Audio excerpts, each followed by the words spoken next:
Morning.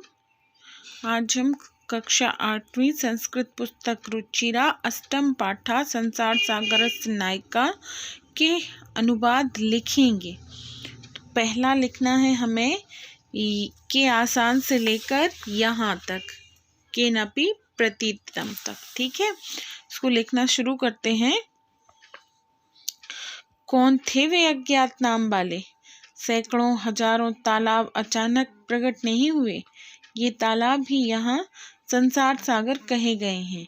इनके आयोजन के नेपथ्य में निर्माण कराने वालों की एक इकाई तथा निर्माण करने वालों की दहाई थी। इस इकाई और दहाई को जोड़कर सैकड़ा या हजार रचते थे, परंतु पिछले 2 शतकों में नई रीति से समाज में जो कुछ पढ़ा, उस पढ़ाई से समाज ने इकाई, दहाई और हजार को शून्य में बदल दिया। इस नए समाज के मन में यह जिज्ञासा भी उत्पन्न नहीं हुई कि इससे पहले इन तालाबों को कौन रचते थे। ऐसे कार्यों को करने के लिए ज्ञान की जो नई विधि विकसित हुई, उस विशेष विधि के द्वारा भी किए गए इन कार्यों को मानने के लिए किसी ने भी प्रयास नहीं किया। दूसरा पैराग्राफ हमें देखना है, आद्य से लेकर ये दिया है यहाँ परिचिता तक, इसको देखेंगे। दूसरा पैराग्राफ है, आज जो अज्ञात नाम वाले हैं, पहले वे बहुत प्रसिद्ध थे। पूरे देश में तालाब बनाए जाते थे। बनाने वाले भी पूरे देश में रहते थे।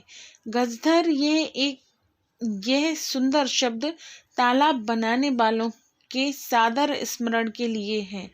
राजस्थान के कुछ भागों में यह शब्द आज भी प्रचलित है। गजधर कौन है? जो गज की माप को धारण करते हैं, वह गजधर है। गज की माप ही नापने के काम में प्रयुक्त होती है। आज समाज में 3 हाथ की नाप वाली लोहे की छड़ी को हाथ में लेकर चलने वाले गजधर अब शिल्पी के रूप में सम्मानित नहीं है। गजधर जो समाज की गहराई मापे, इस रूप में परिचित थे। अब तीसरा हमारा पैराग्राफ है पूरा चैप्टर, यानी गजधरा से लेकर लास्ट वर्ड शिल्प्यभ्यम तक। ठीक है, इसको देखें। गजधर ही वास्तुकार थे। चाहे ग्रामीण समाज हो या नगरीय समाज, उनके नव निर्माण और सुरक्षा की व्यवस्था का दायित्व गजधर ही निभाते थे। नगरीय व्यवस्था से लघु निर्माण तक सारे कार्य इन्हीं पर आधारित थे। वे योजना प्रस्तुत करते थे, होने वाले व्यय का आकलन प्रस्तुत करते थे, साधन सामग्री का संग्रह भी करते थे। बदले में वह नहीं मांगते थे जो उनके स्वामी देने में असमर्थ होते थे।